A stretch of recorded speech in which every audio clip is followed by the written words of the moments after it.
Salam jumpa bagi kita umat yang dikasihinya. Marun Semahe. Berjumpa lagi dalam renungan harian keluarga Gnis bersama saya, Pendeta Daniel Tatimu, akan menemani saat teduh kita hari ini.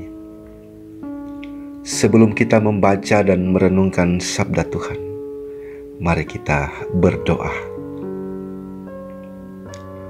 Bapa Sorgawi, dimuliakan Engkau yang senantiasa memberi hidup untuk kami dapat memaknai arti hidup itu sebagai anugerah-Mu. Terima kasih untuk anugerah-Mu, untuk kami dapati sukacita yang sempurna di setiap jerih juang kami. Saat ini kami akan baca dan renungkan firman-Mu. Dengan membaca dan merenungkan firman-Mu, kami akan puaskan dahaga kami, kenyangkan jiwa kami dengan santapan firman-Mu. Isi hati dan pikiran kami dengan firman-Mu sebagai air yang menyejukkan. Berkuasalah Engkau dengan firman-Mu untuk meneguhkan iman dan harap akan penyertaan-Mu. Dalam Kristus Yesus, firman yang hidup. Amin. Bapak, Ibu, Saudara, bacaan kita hari ini diambil dari surat Filipi. Kita akan baca pasal 4 ayat 4 sampai dengan ayatnya yang ke-7.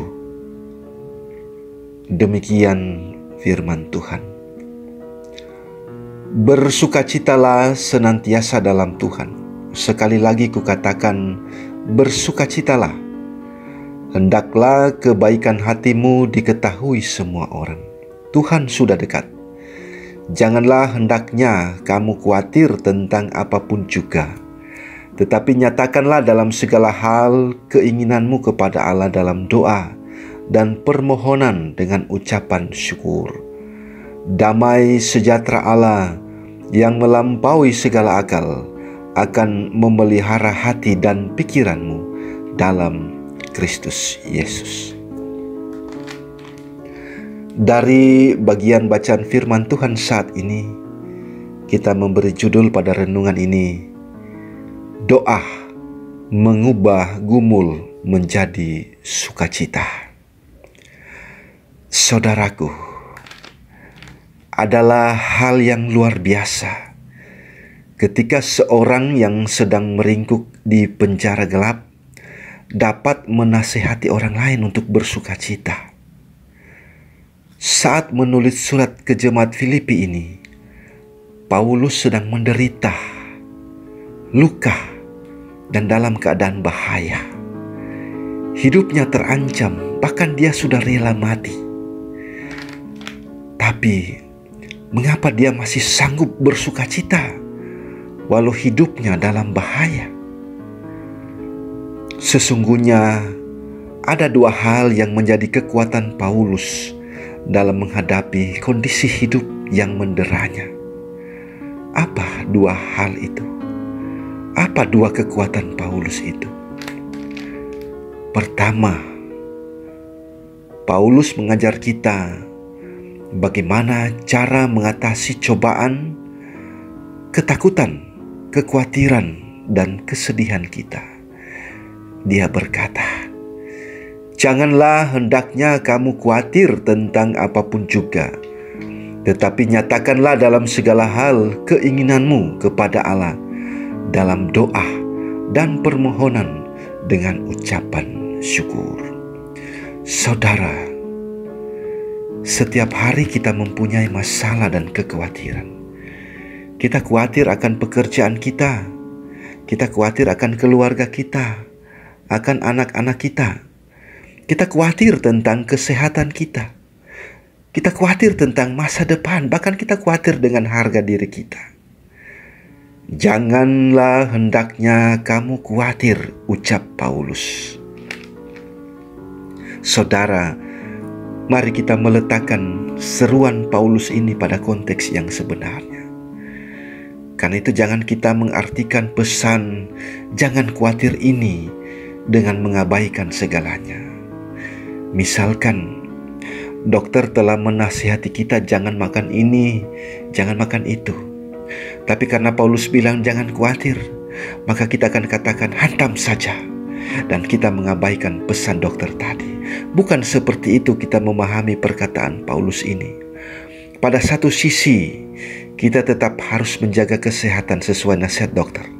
Tetapi di sisi lain, maksud Paulus jauh lebih penting dari itu, yakni nasihat supaya mengubah kekhawatiran itu menjadi doa. Artinya sebenarnya semakin banyak kita berdoa, semakin kecil kekhawatiran kita. Sebaliknya, semakin sedikit kita berdoa, semakin besar kekhawatiran kita.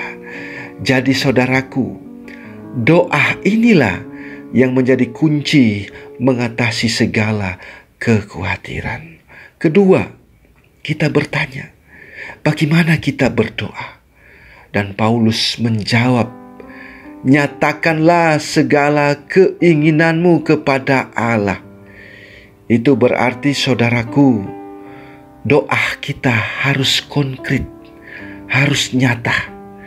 Katakan dengan rinci apa masalahmu. Curahkan segala isi hatimu kepada Allah. Kalau Anda takut, katakan Anda sedang diliputi ketakutan. Kalau sedang dilanda krisis ekonomi, nyatakanlah semua di dalam doa. Mari kita lihat apa hasilnya dari semua yang kita nyatakan dalam doa. Apa buah dari doa? Luar biasa saudara-saudara. Mari kita baca ayat yang ke-7. Damai sejahtera Allah yang melampaui segala akal akan memelihara hati dan pikiranmu dalam Kristus Yesus. Inilah yang menjadi produk doa kita.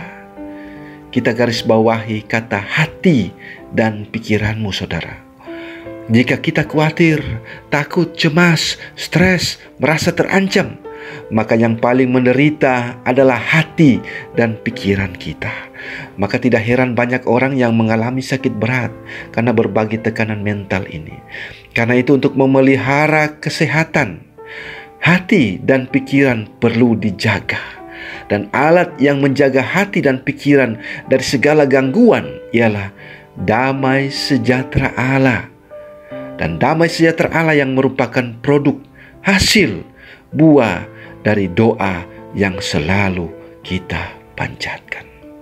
Akhirnya saudara-saudara, pada intinya, mengapa Paulus tetap bertahan di tengah berbagai kondisi tanpa beban kekhawatiran?